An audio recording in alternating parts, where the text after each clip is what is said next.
Ya, air kanan. Oh, di puncak ada kita.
Halo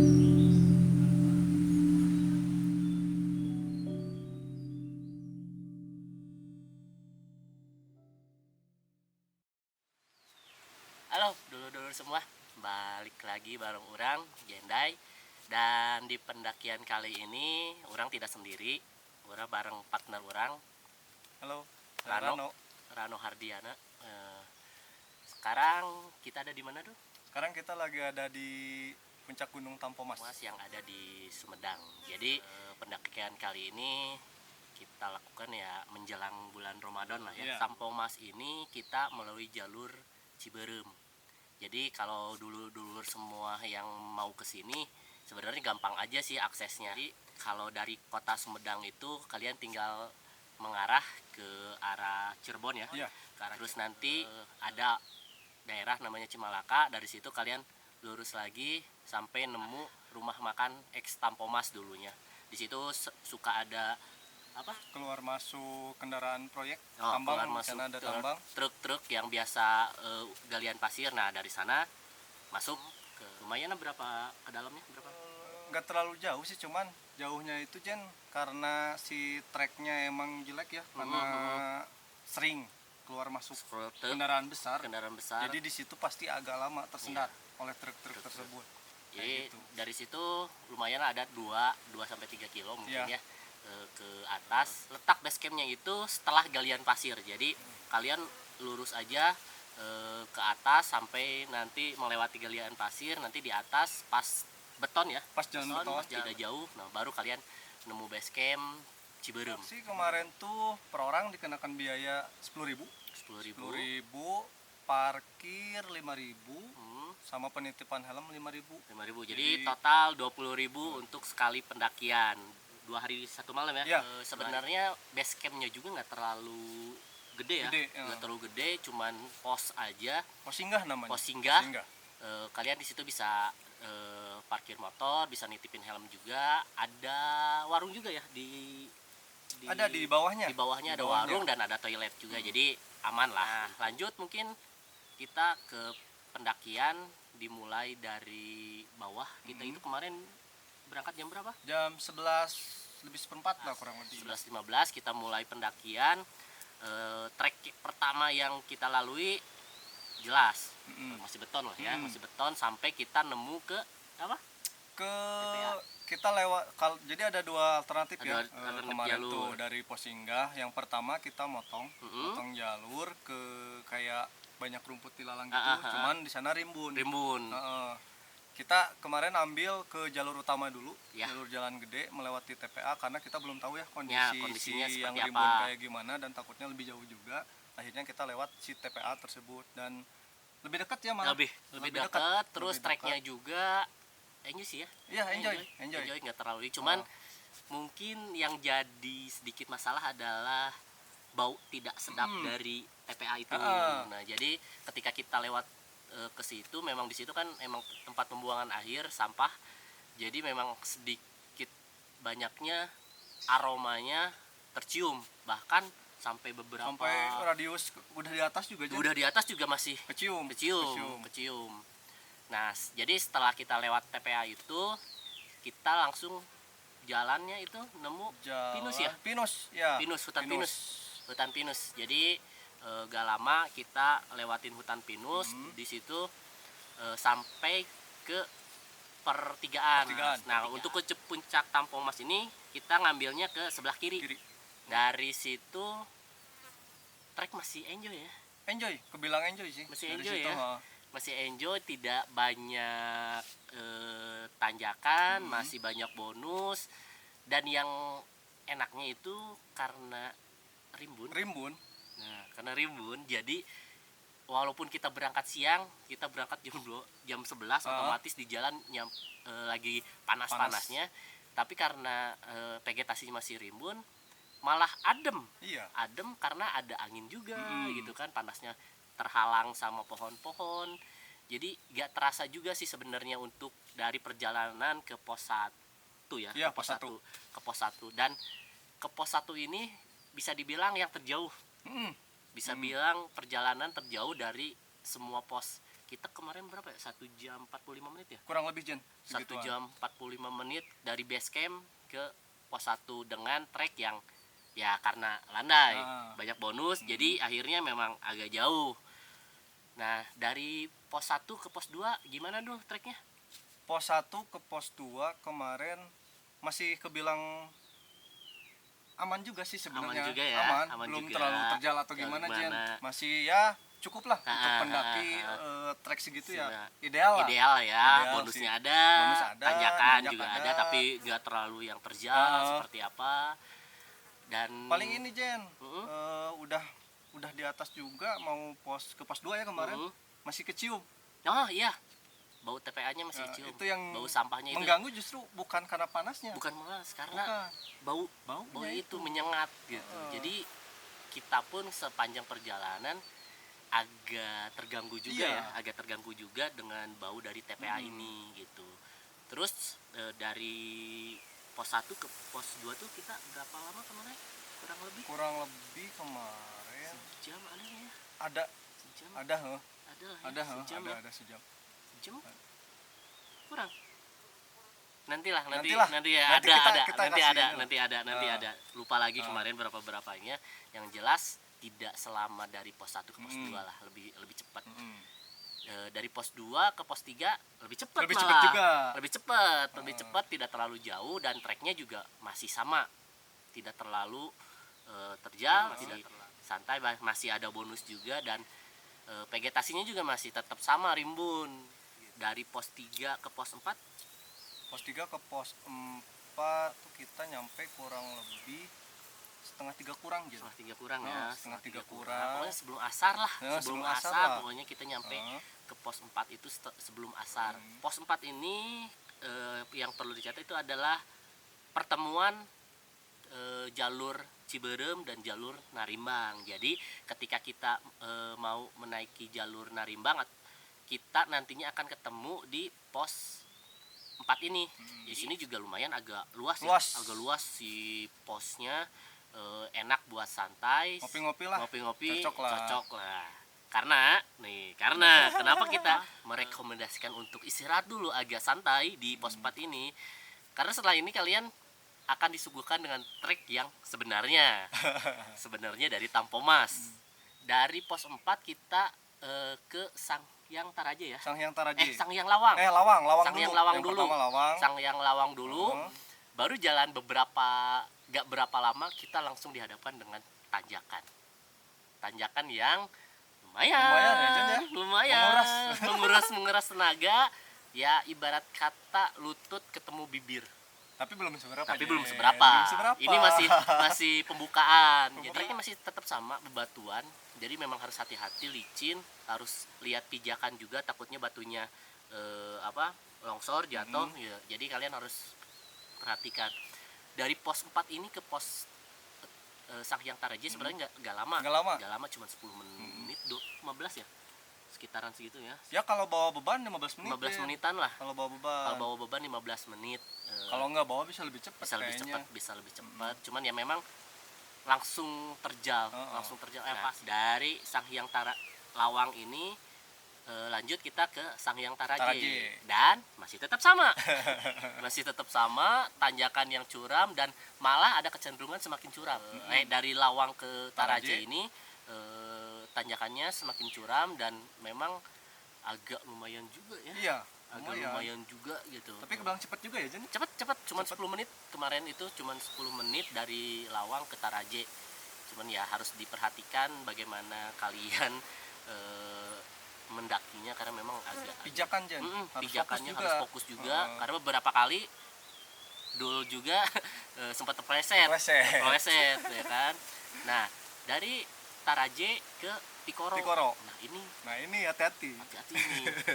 Kita nemuin batu yang apa ya? Kebilang gede banget. Gede banget, dan kita harus naik ke batu itu. Dan untungnya sih sebenarnya udah ada kayaknya emang udah dibikin lah jalurnya buat pijakan kakinya. Jadi ketika kita naik ke batu itu kita nggak terlalu susah lah. Walaupun tetap harus hati-hati karena bener-bener kalau kalian salah pijakan itu bakal licin dan kalian bakal jatuh. 15 menit dari Taraje ke Tikoro.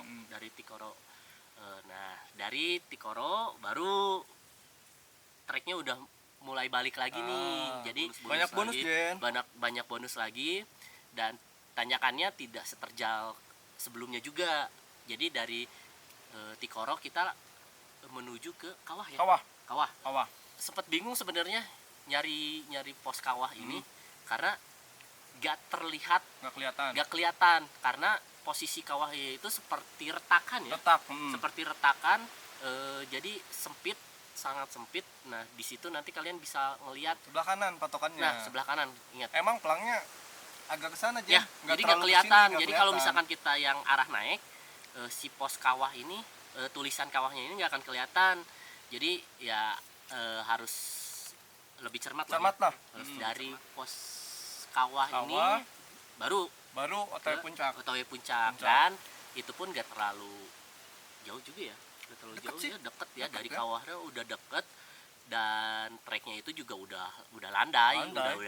Udah tinggal ngikutin alur aja. Dan dari sini vegetasi juga udah mulai kelihatan semakin pendek, walaupun rumput-rumputnya masih tetap rimbun karena mungkin masih jarang yang kesini. Jadi ditambah musim hujan, jadi masih lebat lah ya.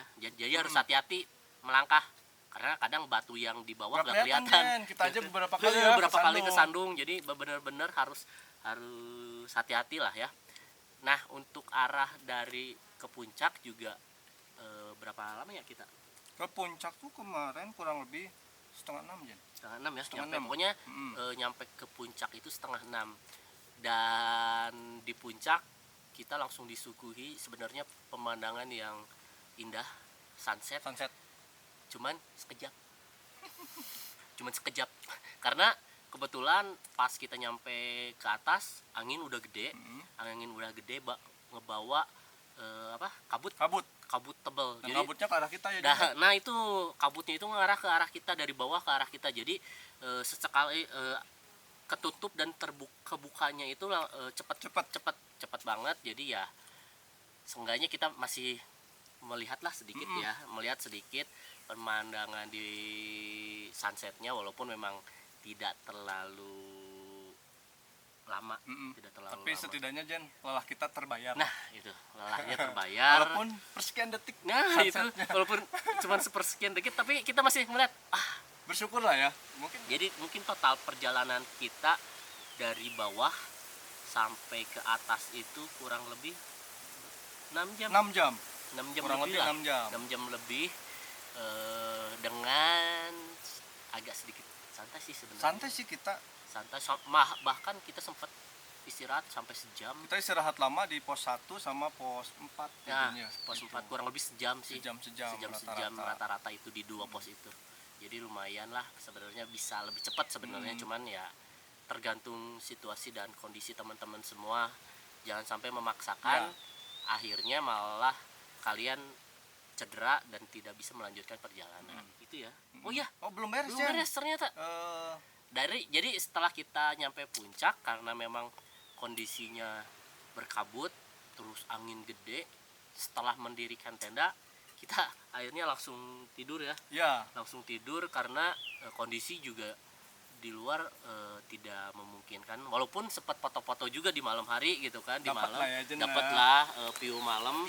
Kalian lihat sendiri ya, dan bisa komen nih view malam di Tampomas seperti apa. Oke. Setelah itu kita akhirnya memutuskan untuk tidur. Keesokan harinya malamnya nggak diceritain ya? Ceritain lah. Jadi nggak tahu kondisi di camp di puncak Tampomas kayak gimana ya. Jadi kemarin walaupun memang sempat nggak didokumentasiin, kemarin tuh semalam selain kabut tebal dan angin yang kenceng juga, ada kejadian yang seru tapi sedikit memacu adrenalin juga. Ya ketika kita lagi diriin tenda, setelah beres ngedirin tenda, ada tamu datang. Tadi undang aja? Ya, tamu tadi undang, mungkin pengen ketemu lah sama kita gitu kan. Awalnya gak nyadar sih, cuman ketika kita beres bikin tenda ada suara kresek nih di rumput, di lalang. Penasaran, kita lihat kondisi, kita lihat-lihat. Gak lama kemudian terdengar suara yang khas, kresek ya, babi. Jadi semalam sempet didatangin babi, tapi alhamdulillahnya dia gak ganggu. Jadi dia cuman lewat aja, cari makan kayaknya. Lagi cari makan, jadi lewat aja. Kebetulan lewat ke sini, ke deket tenda kita. Udah itu nggak lama dia langsung pergi lagi. Alhamdulillahnya gak nyampe ngeganggu ya. Gak ganggu untungnya. Kalau semalam itu jadi dia cuma datang doang. Cuman ya tetap aja gitu bikin kita agak deg-degan. Parno lah. Wajar lah ya. Jadi sedikit parno karena kita juga harus hati-hati juga. Selain babi, di Tampung Mas ini emang terkenal juga sama musang. Jadi memang di sini lumayan cukup banyak juga musangnya. Jadi kemarin tuh kita ketemu sama musang pas foto-foto di atas ya. Pas kita foto-foto di atas malam itu malah bener-bener nyamperin. Itu mah bener-bener nyamperin ke kita. Lihat-lihat dengan matanya yang nyala gitu kan. Beberapa mungkin ada dua lah ya. Ada dua yang nyamperin. Tapi ya memang gak ganggu juga, cuman ngeliat doang, merhatiin dari jauh. Udah itu ngedeket, ngejauh lagi kayak gitu. Di Tampung Mas ini masih ada babinya dan ada musangnya. Jadi ketika kalian menyimpan perbekalan sebenarnya agak riskan sih, agak dilema juga sebenarnya. Terutama perbekalan yang dimana kita udah masak, yang berbau amis itu harus hati-hati nyimpennya, karena mau disimpan di bawah babi, mau nyimpen di atas pohon musang. Jadi serba salah juga kita mau nyimpen di mana. Akhirnya kita karena mungkin semalam juga kita gak masak yang berbau. Akhirnya kita menyemprotkan aja gitu sama yang wangi-wangi lah, yang wangi-wangi apa aja bebas di sekitar perbekalan kita biar merusak penciuman si babi atau si musangnya. Kayak gitu sih saran dari kita ya.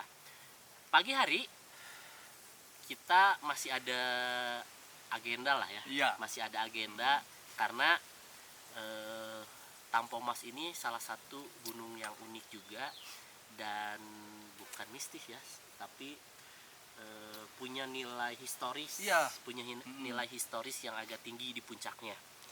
Jadi kalau teman-teman dulu semua tahu, di Tampung Mas ini adalah salah satu yang menjadi petilasan dari Prabu Siliwangi. Jadi di sini terdapat petilasan yang menjadi saksi historis dari keberadaan Prabu Siliwangi. Jadi di pagi hari ini tadi kita sempat mencoba untuk datang ke petilasan di Prabu Siliwangi.